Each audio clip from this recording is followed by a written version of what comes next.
একটা বিখ্যাত উক্তি আছে যে যে ছাত্র শিক্ষকের সম্মান করতে জানে না সে কখনো সত্যিকারের শিক্ষা লাভ করতে পারে না।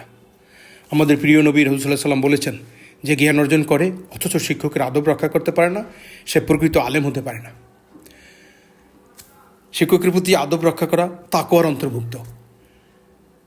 সুতরাং তুমি নিশ্চয়ই বুঝতে পারছ শিক্ষক ও গুরুজনদের সাথে তোমার আচরণ কেমন হওয়া উচিত। তোমার আচরণ হতে হবে তাদের সাথে সম্মান, শ্রদ্ধা, ভালোবাসা, অভিনয়পূর্ণ। পিতা পুত্রের সম্পর্কের মতো সম্মান ও মর্যাদাপূর্ণ সম্পর্ক। তাদের আদেশ, নিষেধ, উপদেশ মেনে চলাই একজন ছাত্রের জন্য অত্যন্ত জরুরি কর্তব্য।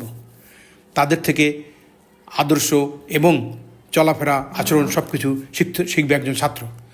এবং শিক্ষক ও গুরুজনদের সাথে সম্মানজনক আচরণ করা ছাত্রের জন্য একটা নৈতিক দায়িত্ব, এবং তুমি নিশ্চয়ই এই নৈতিক দায়িত্ব অর্জনে আগ্রহী হবে। তাহলে আজ থেকেই তুমি এই দায়িত্ব অর্জনের জন্য আগ্রহী হওয়ার সিদ্ধান্ত নিয়ে ফেলো।